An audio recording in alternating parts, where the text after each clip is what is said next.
지금부터 내가 해주는 얘기 들어주겠니?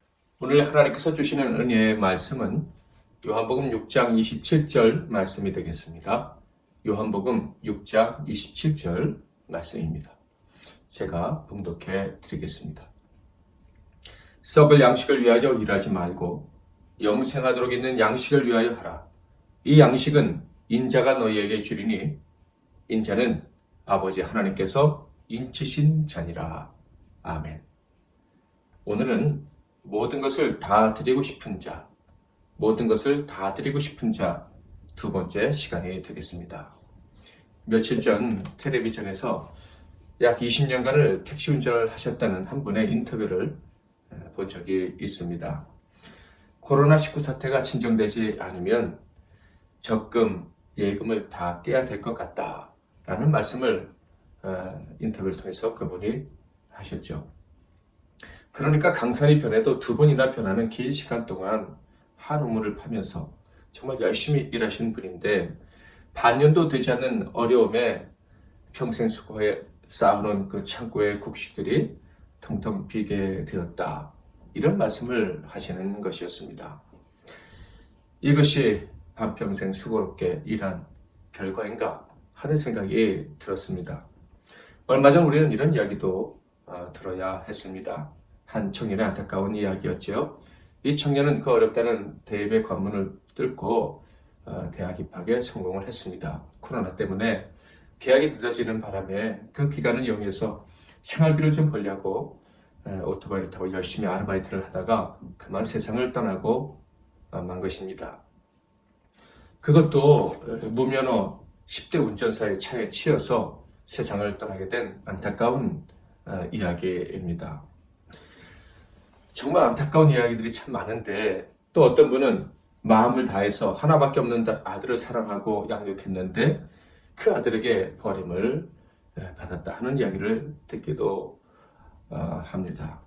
사랑하는 이로부터 버림받는 일 혹은 사랑하는 이가 갑자기 우리 곁을 떠나가는 일, 이런 일들이 우리 삶에 비일비재합니다. 사실 우리 모두가 이런 일을 당할 수밖에 없겠죠. 언젠가는 사랑하는 이를 떠나보내야 되는 이 순간이 우리 모두에게는 피할 수 없는 순간인 것입니다. 우리 모든 사람들은 이런 슬프고 기가 막히고 황망한 일들을 결국 당할 수밖에 없다는 것을 너무나도 잘 알고 있습니다. 그런데 이런 일들이 우리 삶에는 다반사로 일어난다는 것을 잘 알면서도 그것을 대처하지 못한다는 것, 이것이 참 기가 막힌 일이 아닐 수가 없습니다. 아무리 대비하려고 애를 써도 막상 당하면 정신이 없어집니다. 무능함에 두 손에 두 팔의 힘을 다 잃어버리고 마는 것이 우리 인생인 거예요. 아무리 수고해도 헛되고 헛되다. 이것이 지혜왕 솔로몬의 이야기가 아닙니까? 그 탄식이 오늘날도 변함없는 진리인 것 같습니다. 그래서 주님께서 이런 말씀을 주신 거예요. 썩을 양식이 아닌 영생하도록 있는 양식을 위해서 일하라. 이런 말씀이죠. 오늘 본문 말씀을 읽어보겠습니다. 썩을 양식을 위하여 일하지 말고 영생하도록 있는 양식을 위하여 하라. 이 양식은 인자가 너희에게 주리니 인자는 아버지 하나님께서 인치신 자니라. 여러분, 이 말씀이 어떻게 들리십니까? 가치 있는 인생 가능하다. 이렇게 들리지 않으십니까? 세상이 아무리 허무하다고 해도 아무리 기가 막힌 일 때문에 힘을 다 잃어버리고 내가 지금까지 했던 모든 수고는 헛되다 하는 생각이 드는 인생이라 할지라도 정말 일을 제대로 할 수만 있다면 너희가 영의 일을 하기만 한다면 허무하지 않게 끝날 수 있다. 복된 인생이 될 수 있다라는 말씀으로 들리지 않으십니까? 그래서 정말 값진 인생을 살았던 하나님의 사람들, 하나님의 백성들, 그리고 하나님이 사용하셨던 모든 사람들은 영의 양식을 위해서 일했습니다. 지금 역시도 세상이 어떻게 변하든지 간에 참 기쁨과 만족을 누리면서 살아가는 사람들은 썩을 양식을 위해서 일하는 사람들이 아니라 영의 양식을 위해서 일하는 사람들인 거예요. 그들은요, 보물을 땅에 쌓아두지 않아도 두려워하지 않습니다. 그들은 보물을 하늘에 쌓아둬야 된다는 것을 너무나도 잘 알고 있는 거예요. 마태복음 6장 말씀을 제가 한번 읽어보겠습니다. 19절부터 읽습니다. 너희를 위하여 보물을 땅에 쌓아두지 말라. 거기는 좀과 동독이 해하며 도둑이 구멍을 뚫고 도둑질하느니라. 오직 너희를 위하여 보물을 하늘에 쌓아두라. 거기는 좀이나 동독이 해하지 못하며 도둑이 구멍을 뚫지도 못하고 도둑질도 못하느니라. 내 보물 있는 그곳에 내 마음도 있느니라. 정말 이 말씀대로 순종하며 살 수 있다면 얼마나 좋을까 하는 생각이 듭니다. 그렇게 살 수가 있다면 그 사람들은 이 땅에 미련이 없는 자기 자신을 발견하게 될 거예요. 땅의 것이 없어도 하늘 창고가 보이기 때문이겠죠. 하늘 창고가 보이니 땅의 창고에 혹시 쌓아놓은 것이 없어도 배가 부른 것입니다. 초조해서 벌벌 떨지 않아도 되는 거예요. 오히려 땅에 쌓아둔 것들이 있다면 그것들은 금방 사라질 것들임을 너무나도 잘 알기에 어떻게 하면 이것들을 하늘 창고로 옮겨 놓을 수 있을까? 그 방법을 알려달라고 하나님께 기도하지 않을까 하는 생각이 듭니다. 정말 이 성경에 나와 있는 사람처럼 우리가 살 수 있을까요? 하늘의 보화를 쌓아두고 싶어서 하늘의 일을, 영의 일만 꿈꾸면서 정말 하늘의 일, 영의 일을 하면서 살아갈 수 있을까요? 가능합니다. 그렇게 살아낸 사람들이 있기 때문이에요. 성경에는 그러한 사람들로 가득할, 그런 사람들의 이야기로 가득 차 있지요. 지난주에는 바로 그렇게 살았던 사람 야곱을 살펴보았습니다. 오늘은 그 아들 요셉의 삶을 살펴보면서 정말 하늘의 보화를 쌓는 인생, 하늘의 일, 영의 일을 하면서 살아가는 복된 인생이 있구나 하는 것을 확인하고 그런 삶을 꿈꿀 수 있기를 주님의 이름으로 축원합니다. 우리는 하나님을 위해, 하나님의 나라를 위해서 모든 것을 다 드린 그 믿음의 영들을 생각할 때마다 그 사람들은 우리와 완전히 다른 사람일 것이다 라는 생각을 하는 경향이 있는 것 같습니다. 요셉은 특별히 그런 종류의 사람일 것이다 라고 생각하는 것이죠. 학자들이 요셉은 예수 그리스도의 모형이다 라는 얘기를 하니까 그래, 요셉은 정말로 우리와 다른 사람일 거야 하는 생각을 하는 경향이 있을 수 있습니다. 그러나 결코 그렇지 않습니다. 요셉 역시 우리처럼, 그리고 그의 아버지 야곱처럼 부족했던 한 사람에 불과했습니다. 먼저 그가 태어났던 환경이 참 좋지가 못했죠. 물론 그의 아버지 야곱은 믿음의 사람이었습니다. 이런 사람을 아버지로 모실 수 있다는 것은, 그의 아버지가 야곱이라는 것은 정말 큰 특권이 아닐 수가 없습니다. 그러나 그의 어머니는 그의 아버지와는 달리 위도의 믿음의 본을 보여주지 못했던 어머니였습니다. 그녀는 시기심이 많은 여인으로 남편을 많이도 힘들게 했었죠. 자식을 낳지 못했을 때에는 하나님과 그의 남편을 원망하는데 두려움이나 주저함이 없었습니다. 또한 욕심이 너무 많아서 우상을 훔치기까지 했고, 그 결과 그의 남편과 그의 가족들을 위기에 빠뜨리기까지 했었습니다.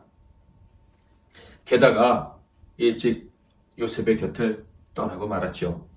우상 숭배 때문에 벌을 받은 것인지, 요셉 교육에 방해가 될까봐 하나님께서 일찍 데려간 것인지, 첫째 아내가 아님에도 불구하고 첫째 아내인 행세를 계속하려고 해서 레아를 위해 하나님이 첫째 아내인 레아를 위해 데려가신 것인지는 알 수 없지만, 요셉 입장에서는 어머니가 너무 일찍 그의 곁을 떠나갔던 것입니다.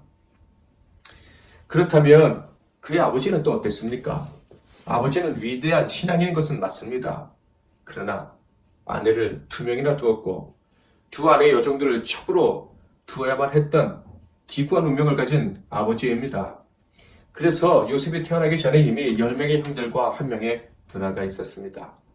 그리고 그들 모두 다 다른 어머니의 아들, 딸들이었죠. 그들은 자신들의 어머니가 요셉의 어머니 때문에 아버지에게 차별을 받는다는 사실에 울분을 토하고 있는 그런 청년들이었습니다. 게다가 그들의 직업은 목축업이었죠. 들판에서 많은 시간을 보내야 했었습니다. 당연히 그 형들은 그 아버지가 없는 들판에서 요셉에게 그들이 가지고 있었던 악한 감정을 그대로 드러내곤 했었습니다. 그런데 그런 형들의 감정에 기름을 쏟아 붓는 것과 같은 그런 일이 벌어졌는데, 바로 아버지가 자신들의 어머니뿐만 아니라 자신들, 그러니까 요셉의 형들을 차별한다는 것을 그들이 느꼈기 때문이었습니다. 요셉을 특별히 더 사랑해 주시는 그 아버지 야곱 때문에 그의 형들이 너무나도 마음에 큰 상처를 가지게 되었다 하는 것이죠. 창세기 37장 3절과 4절에 그 이야기가 기록되어져 있습니다. 요셉은 노년에 얻은 아들이므로 이스라엘이 여러 아들들보다 그를 더욱 사랑함으로 그를 위하여 채색옷을 지었더니 그의 형들이 아버지가 형들보다 그를 더 사랑함을 보고 그를 미워하여 그에게 편안하게 말할 수 없었더라. 정말로 힘든 상황이 요셉에게 펼쳐졌다는 것을 짐작할 수가 있습니다. 그렇다면 하나님이 쓰시는 이 위대한 사람이었던 요셉은 이런 상황 속에서 슬기롭게 행동을 하였을까요? 성경을 보니까 그렇게 슬기롭게 행동하지는 못했던 것 같습니다. 37장 2절을 읽겠습니다. 야곱의 족보는 이러하니라. 요셉이 17세의 소년으로서 그의 형들과 함께 양을 칠 때 그의 아버지의 아내들 비라와 실바의 아들들과 더불어 함께 있었더니 그가 그의 잘못을 아버지에게 말하더라. 들판에서 형들과의 사이에서 벌어졌던 많은 일들, 즉 형들이 요셉에게 잘못한 일들과 또 요셉이 볼 때 분명히 이것은 아버지께서 싫어하시는 일이다 라고 생각했던 그런 많은 잘못된 일들을 다 아버지께 고자질했다 이라는 것입니다. 물론 형들이 바르게 행동했을 리는 없을 것 같습니다. 그러나 요셉이 미움을 받았던 이유는 그가 특별한 대우를 받았기 때문 아니라 바로 이렇게 형들의 악행을 계속해서 고자질했기 때문이었습니다. 요셉은 자기가 특별한 대우를 받는다는 것 때문에 형들에게 미움을 받을 수 있다는 것, 그것을 깨달아야 했었을 거예요. 당연히 그래야 했었죠. 그런데 나이가 들어 어린이 시절을 지나서 소년이 됐을 때에도 청소년이 되었을 때에도 형들의 감정을 잘 이해하는 사람은 아니었던 것 같습니다. 그 당시에 너무나도 귀하고 비쌌던 옷을 요셉 혼자만 입었습니다. 채색옷이라고 성경에 기록되어져 있지요. 그것은 조금만 생각하면 형들에게 참 미안한 일이다 라고 여겨졌을 거예요. 그렇게 요셉의 생각을 했어야만 했을 것 같은데 요셉은 그런 생각을 하지 못했던 것 같습니다. 만약에 조금이라도 형들에게 미안한 마음이 있었다면 아버지에게 모든 것을 다 고자질한다는 것은 쉽지 않았을 거예요. 그러나 요셉은 아랑곳하지 않고 아버지에게 모든 것을 다 고자질하고 말았습니다. 당연히 자식을 차별하는 일에 큰 문제를 느끼지 못했던 아버지 야곱은 요셉의 말을 듣고 다른 아들들을 혼내거나 혹은 좋지 않은 시선을 그 아들들에게 주어서 더 큰 상처를 안겨주었을 것입니다. 그런데 이렇게 지혜가 부족해 보이고 처신도 좀 적절하지 못했던 이 요셉에게 하나님께서 하늘의 꿈을 허락해 주신 것입니다. 그를 불러주신 거예요. 그에게 소명, 비전을 주셨다 하는 것입니다. 물론 다른 형제들보다 요셉이 좀 더 영적이고 도덕적인 것은 분명해 보입니다. 더 착한 소년이다 라고 말할 수 있다는 것이죠. 그러나 성경을 통해 그들 가정 상황을 상상해 보면 아버지와 자식들, 형제와 형제가 서로가 가해자인 듯 해 보입니다. 그러니까 요셉도 예외가 아니라는 것이죠. 요셉도 일부분은 이 책임이 있다 이런 얘기입니다.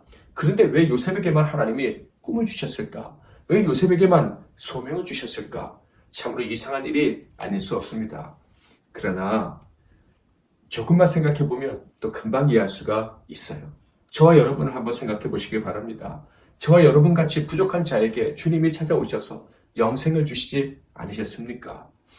하나님은 죄인, 즉 가난한 자와 병든 자, 심지어 하나님과 원수된 자들까지도 부르셔서 하나님의 자녀가 되는 권세를 주시는 사랑의 하나님이십니다. 그 죄인 가운데 저와 여러분이 있지 않습니까? 그러므로 요셉을 부르셔서 그에게 은혜를 주셨다, 소명을 주셨다는 것은 결코 이상한 일은 아닌 것입니다. 하나님은 누구에게나 그런 일을 하실 수가 있는 분이시죠. 하나님은 이렇게 자격 없는 자 요셉을 불러주셨습니다. 그런데 그 부르심을 받은 요셉이 어떻게 행동을 합니까? 하나님이 불러주셨다는, 하나님이 소명을 주셨다는 이 엄청난 경험을 한 다음에 그는 곧바로 정신을 차리고 남들을 이해하고 남들 편에 서서 행동하는 그런 슬기로운 사람으로 변화되었을까요? 성숙한 사람으로 변화되었는지 아니면 여전히 미숙한 사람으로 있었는지 성경을 통해 확인해 보겠습니다. 37장 5절 말씀, 요셉이 꿈을 꾸고 자기 형들에게 말하며 그들이 그를 더욱 미워하였더라. 꿈을 꾸고 즉 소명을 받고 나서 그는 더 미움을 받게 되었다. 이렇게 기록되어져 있습니다. 어떤 꿈을 꾸었기에 어떻게 행동했기에 그는 더 미움을 받게 되었을까요? 37장 6절 말씀부터 제가 봉독해 드리겠습니다. 요셉이 그들에게 이르되 청하건대 내가 꾼 꿈을 들으시오. 우리가 밭에서 곡식단을 묶더니 네 단은 일어서고 당신들의 단은 네 단을 둘러서서 절하더이다. 그의 형들이 그에게 이르되 내가 참으로 우리의 왕이 되겠느냐? 참으로 우리를 다스리게 되겠느냐? 하고 그의 꿈과 그의 말로 말미암아 그를 더욱 미워하더니, 한마디로 형들이 자기에게 절하는 꿈을 꾸었다, 이런 얘기를 한 거예요. 그러니 형들의 기분이 상할 수밖에 없지 않겠습니까? 그런데 거기서 끝났습니까? 하나님이 요셉에게 또 꿈을 주셨습니다. 그러자 그는 형들을 또 부을러 모아서 자기 꿈 이야기를 하고 말았습니다. 9절, 요셉이 다시 꿈을 꾸고 그의 형들에게 말하여 이르되 내가 또 꿈을 꾼즉 해와 달과 11별이 내게 절하더이다 하니라. 이제는 해와 달, 즉 어머니와 아버지까지 자기에게 절을 했다라는 이야기를 하는 것입니다. 이렇게 눈치 없는 요셉, 형들에게 대한 배려가 너무나도 없는 요셉임을 우리는 알 수가 있습니다. 그래서 그는 형들의 미움을 받고 애굽에까지 팔려가게 된 것입니다. 형들은 요셉이 너무 미워서 죽이려다가 차마 죽이지는 못하고 애굽의 상인에게 팔아버릴 것입니다. 그리고 아버지에게는 짐승에게 죽임을 당했다고 거짓말을 했지요. 얼마나 요셉이 미웠으면 그래도 한 가족인데 자기의 동생인데 없애버리려 했을까? 게다가 요셉이 짐승에게 죽었다는 사실에 절망해서 통곡하는 아버지에게 끝까지 속일 수가 있었을까? 요셉이 죽지는 않았다라고 말할 수도 있었을 텐데 그들은 철저히 비밀에 붙였던 것입니다. 한이 맺혔겠죠. 정말 한이 맺혀도 심하게 맺혔던 것 같습니다. 그래서 그 동생을 죽은 자와 같이 시비해버리고 기억해내지도 않았던 것입니다. 젊은 청년들인데 그 중엔 장년도 있었는데 자식을 둔 사람도 있었는데 아버지의 마음을 모를 리가 없는데 그들은 아들을 잃고 통곡하는 아버지를 보면서 끝까지 요셉이 살아있다는 얘기를 하지 않았습니다. 참으로 요셉은 큰 미움을 받은 것이 분명합니다. 우리 생각에는 과도한 미움을 받은 것 같다 하는 생각마저 듭니다. 결단코 형들의 행동은 이해받거나 동의받을 수 있는 행동은 아니지요. 그렇지만 그들의 적개심과 그런 악한 행동에 대해서 요셉의 책임이 전혀 없다고는 할 수 없을 것 같습니다. 그런데 이렇게 힘들었고 또 많이 부족했던 요셉이 변하게 됩니다. 애굽에서 종살이를 하면서부터 변하게 된다는 것을 성경을 통해 확인할 수가 있습니다. 갑자기 모든 사람에게 사랑받고 인정받고 꼭 필요한 매력적인 청년으로 변해가는 것을 우리는 성경을 통해 확인할 수가 있지요. 무엇이 요셉을 이렇게 바꿨을까?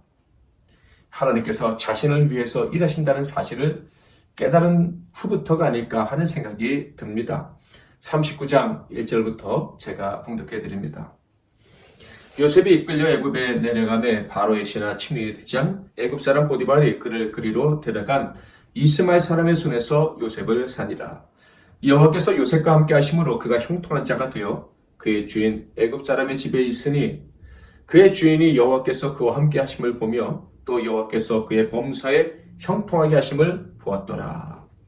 놀랍게도 요셉은 기가 막힌 고난을 겪으면서 하나님이 너무나도 가까이서 그리고 친밀하게 자기를 도와준다는 사실을 느끼게 된 것 같습니다. 어렸을 적 하나님의 은혜를, 그 특별한 은혜를 입었을 때에는 하나님이 나 같은 자를 왜 이렇게 사랑해 주시나 하는 생각보다는, 하나님은 어떻게 나 같은 자를 도와주시나 하는 생각보다는 하나님이 주신 특별한 은혜를 자기 이익을 위해서 이용한 면이 없지 않았습니다. 비록 요셉이 어린 아이로 순수한 마음으로 행동을 했었다라고 생각을 한다고 해도 결국 그 소년 요셉의 행동은 자신만을 이롭게 하는 행동이었습니다. 그러니까 어린 시절 요셉은 자신이 받은 은혜나 복이 자신만을 위해서 사용되도록 했던 거예요.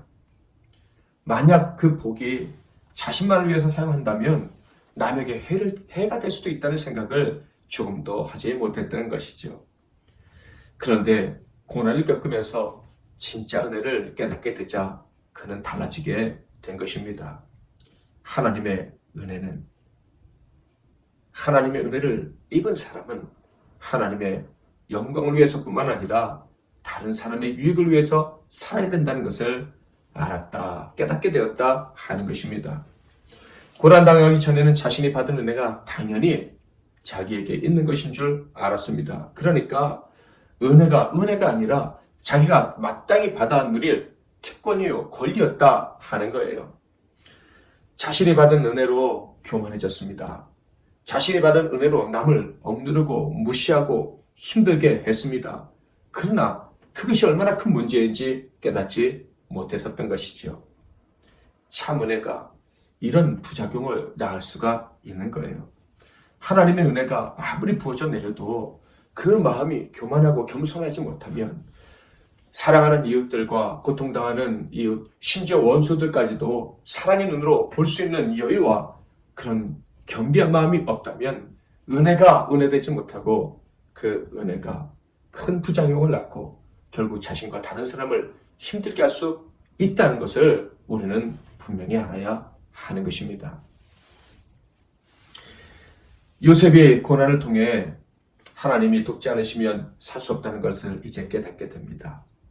그러니까 하나님이 당연히 도와주시는 것이 아니라 자기를 불쌍히 여기셔서 도와주신다는 사실을 이 애굽의 종살이를 통해서 깨닫게 되었다 하는 것입니다.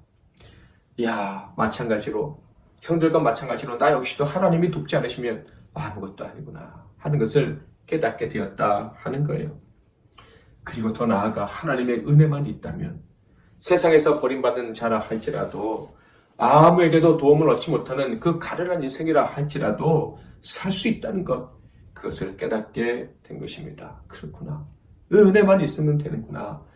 나 같은 자에게 하나님의 은혜만 있으면 살 수 있는 힘이 생기는구나. 그 누구라도 하나님의 은혜만 있으면 되겠구나. 어쩌면 시간이 많이 흘렀을 어떤 순간에 우리 형들에게도 하나님의 은혜만 있으면 그들이 살 수 있겠구나 하는 생각을 했을지도 모르겠습니다. 이 놀라운 경험을 하면서 요셉이 마음에 결정한 것이 있습니다. 그게 무엇인 줄 아십니까? 그것은 바로 하나님을 위해서 은혜를 주시는, 살게 하시는 나의 주인 하나님을 위해서 내 인생을 다 드리고 싶다, 다 드려야 된다 하는 것이었습니다. 하나님이 기뻐하시는 일, 하나님의 영광을 위해서 자기의 삶을 온전히 바치고 싶은 마음이 요셉의 마음에 생겨났다 하는 것입니다. 그래서 그는 인격의 수양이라든지 학문적인 교양을 닦은 것도 아닌데 정말로 애굽 사람들이 놀랄 정도로 반듯하게 행동하는 청년이 됩니다. 매력적인 사람이 된 거예요. 고향에서는 가족들에게도 인간미가 없는 사람, 정말 같이 있고 싶지 않은 사람이었는데 애굽의 종이 되어서 그 인격을 존중받지 못하는 그 짐승 같은, 물건 같은 종이 되어서는 오히려 사람으로 대접받고 함께하고 싶은 매력적인 사람으로 변해갔다 하는 것을 알 수가 있습니다. 정말로 놀라운 일이 아닙니까? 애굽의 대장군 집에서 그는 최고의 인정을 받았습니다. 그런데요, 교만해지지 않았습니다. 조금의 오바람도 요셉에게서 발견할 수가 없습니다. 그는 변함없이 성실했고 자신의 분수를 결코 잊어버리지 않았습니다. 그래서 장군의 아내가 요셉을 유혹할 때 그는 이렇게 말할 수 있었던 것입니다. 창세기 39장 8절 9절 말씀입니다. 요셉이 거절하며 자기 주인의 아내에게 이르되 내 주인이 집안의 모든 소유를 간섭하지 아니하고 다 내 손에 위탁하였으니 이 집에는 나보다 큰 이가 없으며 주인이 아무것도 내게 금하지 아니하였어도 금한 것은 당신뿐이니 당신은 그의 아내임이라. 그런즉 내가 어찌 이 큰 악을 행하여 하나님께 죄를 지으리까. 요셉의 이 말을 들어보면 그는 재물이나 권력이나 그리고 세상 쾌락에 결코 최고 가치를 두지 않겠다라고 결정한 사람이 분명해 보입니다. 비록 어리고 부족한 사람이었지만은 이 애굽의 보디발의 장군의 집에서 그 종들 중에는 가장 성공한, 최고로 성공한 사람임에 분명합니다.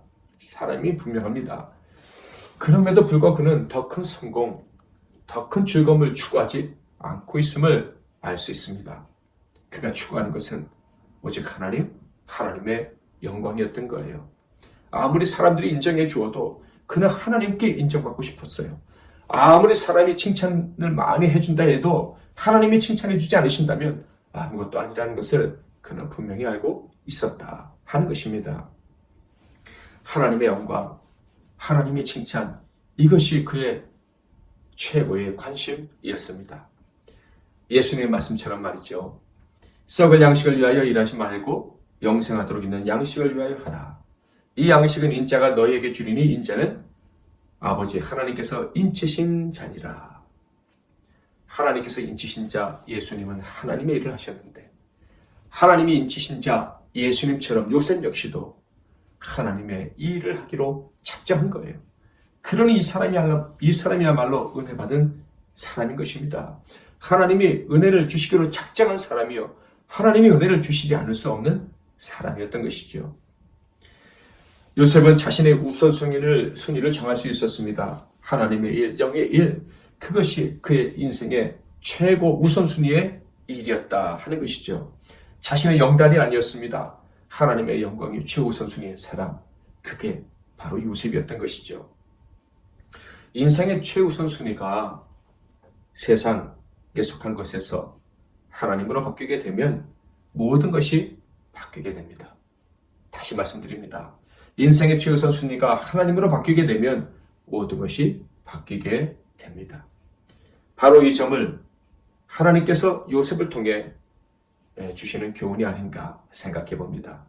정말로 요셉은 우선순위가 바뀌면서 많은 변화를 경험한 정도가 아니라 모든 것이 변화된 사람이었습니다. 어떻게 변했습니까? 첫째로 그는 그의 인생에서 선의의 피해자가 사라지는 것을 보게 됩니다. 요셉은 어려서부터 다른 형제들과 달랐습니다. 그는 다른 형제들과는 달리 아버지께 효도하고 하나님 앞에서 바른 양심을 가지고 살려고 했던 사람이 분명해 보입니다. 그런데 그렇게 바르게 살려고 했던 것 같은데 결과를 보면 남들이 힘들어하는 것이었지요. 심지어 자신을 가장 사랑하시는 아버지조차도 요셉 때문에 힘들어 하셔야만 했습니다. 사랑을 받으면서 자라났습니다. 누구보다 큰 사랑, 큰 은혜를 입고 자라났습니다. 그래서 요셉 입장에서는 적어도 아버지께 보답해 드리려는 마음이 컸던 것 같아요. 형들에게 없는 이런 좋은 마음이 자신에게 있다는 것 때문에 자랑스러워 했을지도 모르겠습니다. 그런데 상황은 자신의 뜻과 다르게 점점 어렵게 흘러갔습니다. 형들도 힘들고 아버지도 힘들고 자기도 힘들고 자기같이 똑바로 살려고 하는 사람을 통해서 복이 흘러나가야 하는데 어떻게 보면 자기 때문에 자기 집안에 저주가 나오는 것처럼 그런 생각이 들었다 하는 것입니다.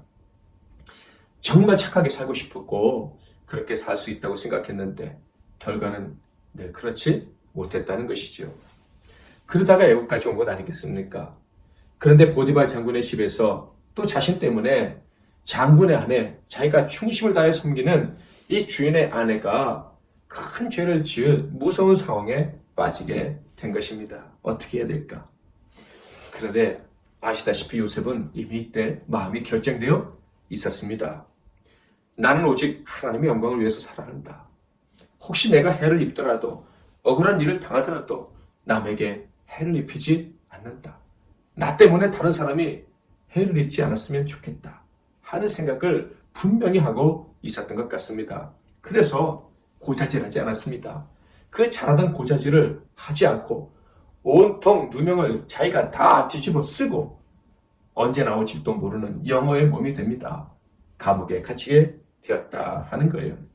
이 감옥에 노예가 들어갔다는 것은요, 그것도 히브리의 노예가 들어갔다는 것은 영원히 변해줄 사람이 없다는 이야기, 다시는 나오지 못할 가능성이 높다는 이야기인 것입니다. 그런데요, 바로 그것 감옥에서부터 요셉의 삶이 본격적으로 변화되기 시작합니다. 어떻게 해요? 그때부터 요셉이 있는 모든 곳에서 모든 사람들이 복을 받는 일이 벌어지게 된 거예요. 어렸을 적 요셉은 자신이 행복할수록 복을 받을수록 힘든 사람들이 나타나는 것을 보아야 했었습니다. 선의의 피해자가 발생했다 하는 거예요. 그런데 이제는 달라졌습니다. 어떻게 해요? 그의 우선순위가 바뀌자 선의의 피해자는 사라지고 그를 통해 복을 받는 사람들이 많아졌다 하는 거예요. 요셉의 우선순위가 바뀌자 둘째로 요셉을 통해서 악한 자에게도 복이 많은 일이 발생하게 된 것입니다. 하나님 영광이 내 영광보다 먼저인 사람, 나를 위해서 고자질하는 것을 이제 멈추고 내가 당하더라도 손해보더라도 하나님의 영광을 올려드리고 다른 사람들이 잘 되기를 원하는 이 마음을 가진 이 요셉이 등장하자 그 주변에 있는 사람들이 복을 받게 되었다 하는 거예요.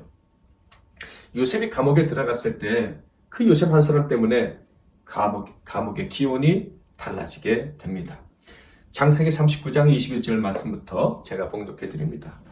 여호와께서 요셉과 함께 하시고 그에게 인자를 더하사 간수장에게 은혜를 받게 하시매 간수장이 옥중 죄수를 다 요셉의 손에 맡김으로 그 재반 사물을 요셉이 처리하고 간수장은 그의 손에 맡긴 것을 무엇이든지 살펴보지 아니하였으니 이는 여호와께서 요셉과 함께 하심이라 여호와께서 그를 범사에 형통하게 하셨더라. 이 말씀을 보면 먼저 간수장이 복을 받았구나 하는 것을 발견하게 됩니다. 감옥이 어떤 것입니까? 죄인들이 있는 것이죠. 게다가 요셉이 갇힌 이 감옥은 왕의 죄수들이 갇히는 감옥입니다. 그러니까 아주 신분이 높은 사람들이 왕에게 죄를 범했을 때 갇히는 감옥이다 하는 것입니다. 그러므로 이 죄들 중에는 무서운 형벌을 받고 죽을 사람도 있겠지만 복권이 되어서 다시 칼자를 쥐고 휘두를 사람도 있는 거예요. 그런데 그때 한 종이 여기에 들어온 거예요. 간수장 입장에서는 처음으로 편한 사람이 들어왔다고 할 수도 있겠습니다. 이 권력자들을 권력에 있었던 자들이 죄수가 되었을 때 또 언제 복권이 될지도 모르는 사람들을 돌보는 간수장이 되었을 때 쉽지 않았을 거예요. 그런데 정말 마음껏 부릴 수 있는 노예가 죄수로 들어오게 된 것입니다. 게다가 이 노예가 성실하고 또 믿음직하고 행정 능력도 있는 것 아닙니까? 그에게 일을 맡겨보니까 정말로 믿어도 되겠다 하는 생각이 듭니다. 심지어 죄수들을 잘 섬길 뿐만 아니라 그들의 마음까지도 살펴줄 줄 아는 정말 넓은 마음을 가진 배려심이 있는 죄수인 것입니다. 그러니까 이 간수장 입장에서는 정말 놀랐을 거예요. 그에게 일을 맡기면서 간수장은 처음으로 어쩌면 간수장이 된 다음에 최초로 마음 편한 시간을 보냈을지도 모르겠습니다. 특히 아주 지체 높은 사람이 감옥에 들어왔을 때 그들을 섬기는 일을 너끈히 잘해내는 것을 볼 때 참 이 간수장의 마음이 좋았을 것이다 하는 생각이 듭니다. 이런 일이 있었습니다. 창세기 40장 1절부터 있는 말씀인데요. 그 후에 애굽 왕의 술 맡은 자와 떡 굽는 자가 그들의 주인 애굽 왕에게 범죄한지라. 바로가 그 두 관원장 곧 술 맡은 관원장과 떡 굽는 관원장에게 노하여 그들을 친위대장의 집 안에 있는 옥에 가두니 곧 요셉이 갇힌 곳이라. 친위대장이 요셉에게 그들을 수종들게 하매 요셉이 그들을 숨겼더라. 그들이 갇힌 지 여러 날이라. 아주 특별한 죄수들이 2명이나 한꺼번에 들어왔습니다. 아주 고위직이었죠. 왕의 음식을 맡은 사람은 정말로 특별한 총애를 받는 사람들이 아니면 안 되는 거예요.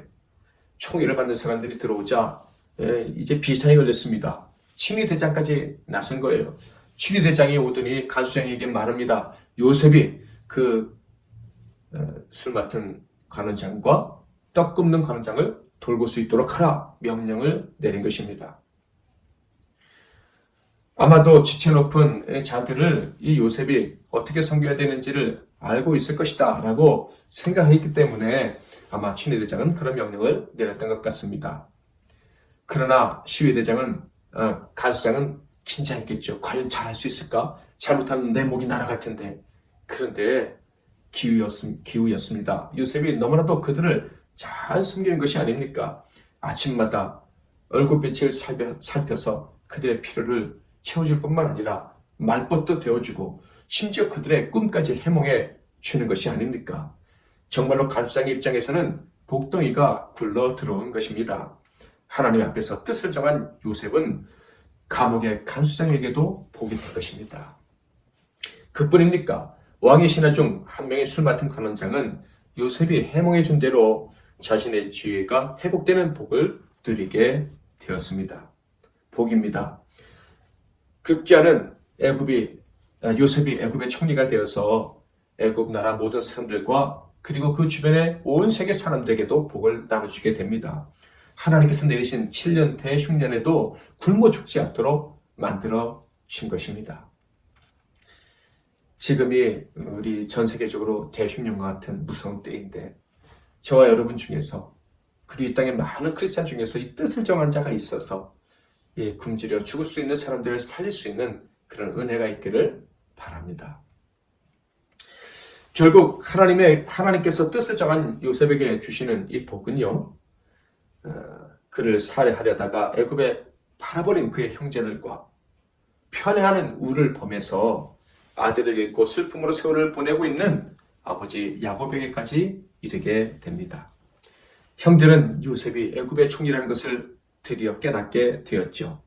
자신들이 죽이려 했던 요셉이 애굽의 총리라는 것을 알고 벌벌 떨자 요셉이 이런 말을 했는데 이 말은 너무나도 유명한 말입니다.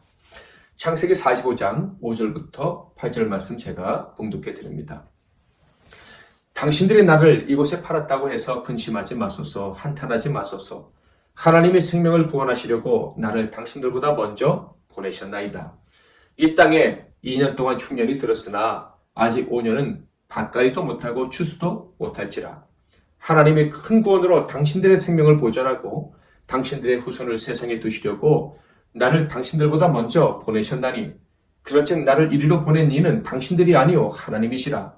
하나님이 나를 바로에게 아버지로 삼으시고 그 온 집의 주로 삼으시며 애굽 온 땅의 통치자로 삼으셨나이다. 요셉에게는 감도 있었지만 어쩔 수 없는 약함도 있었던 평범한 사람이었습니다. 그런데 어느 날부터인가 그는 자신의 진심을 깨닫게 됩니다. 그것은 하나님과 그의 나라를 위해서 살고 싶다는 거예요.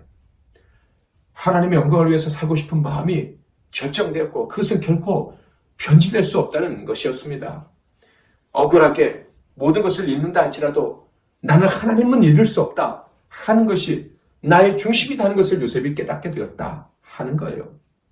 모든 것을 빼앗기고 아무것 없어도 그는 하나님의 일을 하고 싶었습니다.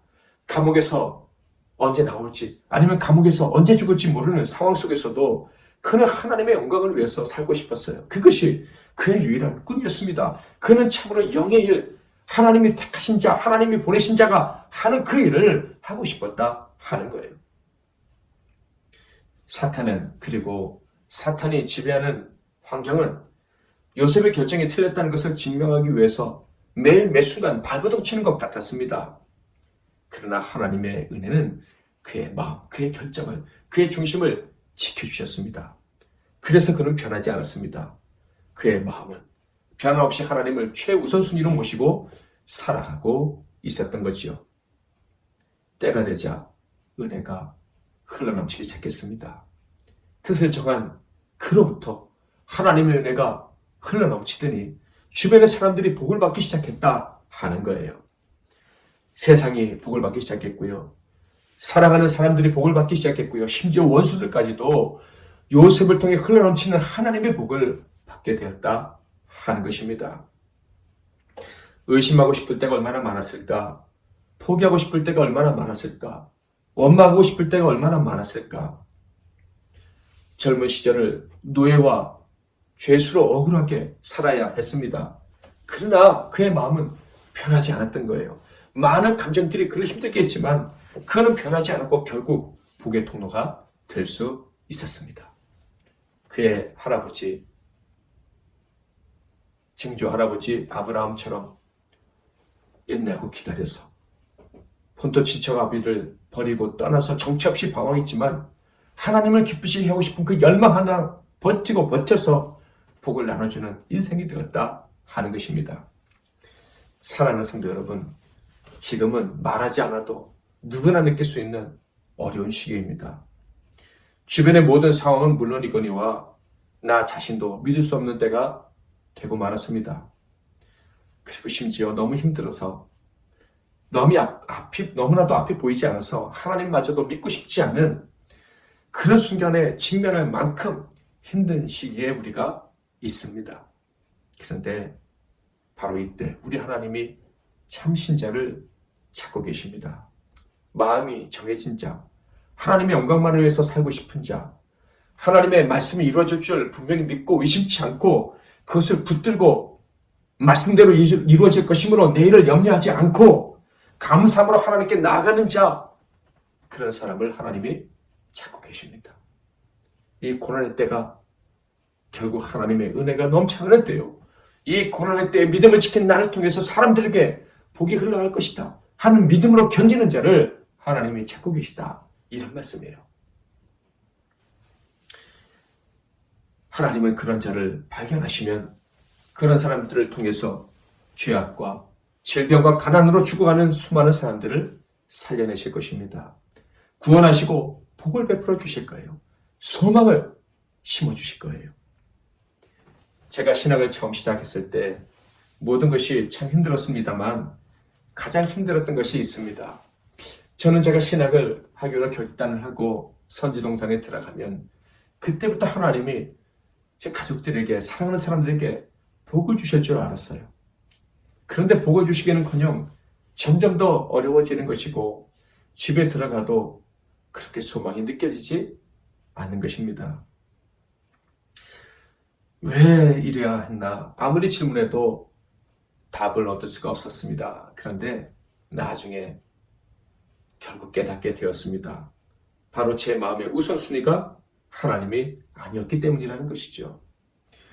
저는 하나님을 위해서 신학을 한다고 결단을 하고 신학교에 갔지만 제 마음속에는 내 자신의 성공, 자존심의 회복이 큰 목표였음을 고백하지 않을 수가 없습니다.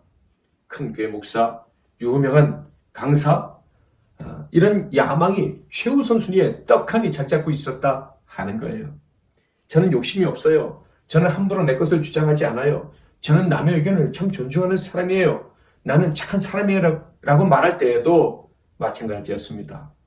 하나님이 사랑하셔서 택해 주시고 사명 주시고 신학교까지 가게 하셨지만 우선순위가 결정되지 않았던 거예요.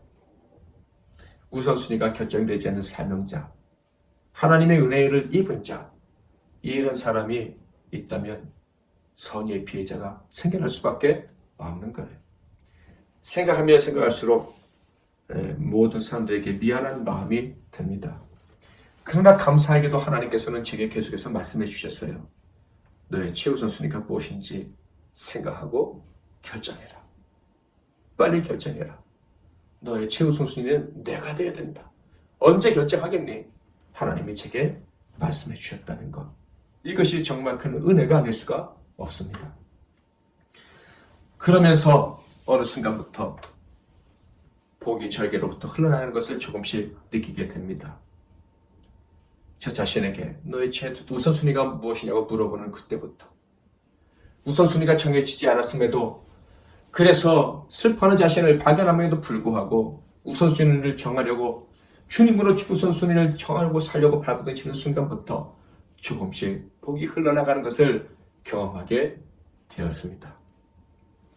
사랑하는 성도 여러분, 저와 여러분이 고난의 때, 이때를 기회로 삼아서 우리의 중심을 좀 더 확실하게 결정해 보지 않으시겠습니까? 하나님을 최우선순위로 모시려고 쉬지 않고 기도하고 말씀을 묵상하고 값을 치려고 최선을 다해보지 않겠습니까? 우리 모두는 아브라함의 후손이요 야곱과 요셉의 후손입니다. 그렇다면 우리를 통해서 세상이 복을 받아야 됩니다. 사랑하는 이들이 우리를 통해서 흘러나오는 복을 받아들일 수 있어야 하는 거예요. 세상에 그리고 사랑하는 자들에게 희망을 주는 하나님의 큰 구원을 주는 구원을 알리는 복된 존재로 살아가기를 축복합니다. 그런 삶을 위해서 오늘 다시금 저와 여러분 우리 자신을 돌아볼 수 있기를 바랍니다. 나의 최우선순위는 누구인가? 나는 하나님을 최우선순위로 모시고 사는 사람인가? 그 하나님을 위해서라면 내게 있는 모든 것을 다 드려도 아깝지 않다고 생각하는가? 이 시간에 우리 다 같이 말씀을 기억하면서 기도 드리겠습니다. 제가 기도 제목을 먼저 말씀을 드리도록 하겠습니다. 우리의 최우선 순위는 언제나 하나님이 되게 하옵소서. 지금까지 혹시 하나님을 최우선 순위로 모시고 살지 못했다면 하나님께 회개하는 시간도 가지시고 또 하나님을 최우선 순위로 모실 수 있는 기회를 주신 것이 깨달아지고 감사하게 느껴진다면 하나님께 감사의 고백 역시 올려드리시기를 바랍니다. 두 번째로는 우선순위가 결정된 우리를 통해서 하나님 나라의 복이 세상에 흘러나아갈 수 있도록 우리가 하나님 나라 복의 통로가 될 수 있게 해달라고 기도하겠습니다. 마지막으로 세 번째는 우리 나눔교회와 세상의 모든 교회들이 한자리에 모여서 예배할 수 있는 날을 속히 허락해달라고 기도하겠습니다. 다 같이 기도하시고 찬송가 부름받아 나선 이봄 찬양하시고 주기도문으로 예배를 마치시기 바랍니다. 제가 먼저 기도하겠습니다. 하나님 아버지, 우리는 아브라함의 자손인 줄 믿습니다. 이 영적 하나님 나라 백성이 되고 아브라함의 자손이 되게 해주신 은혜가 얼마나 큰지 하나님께 감사와 찬송과 영광을 올려드립니다. 그런데 하나님, 우리가 이 하나님의 은혜를 받았음에도 불구하고 우선순위가 결정되지 않아서 우리 주변의 사람들에게 복이 흘러가게 하기는커녕 선의의 피해를 입히지는 않았는지 우리 자신을 돌아보게 됩니다. 구하옵나니 우리에게 은혜를 주시사 우리도 요셉처럼 야곱처럼 우리의 마음을 결정할 수 있도록 도와주옵소서. 하나님을 내 인생의 최우선순위로 결정하고 하나님의 영광을 위해서 사는 자가 되어 비로소 하나님이 우리를 복의 통로로 사용해 주시는 그런 은혜가 우리 모두에게 임하게 하옵소서. 계속해서 기도 제목을 가지고 기도하는 성도들의 기도를 들으시고 응답해 주옵소서. 결정하고 기도하는 성도들 통해서 고통당하는 이 땅의 모든 백성들이 복을 얻게 하옵소서. 예수 그리스도의 이름으로 기도하옵나이다. 아멘.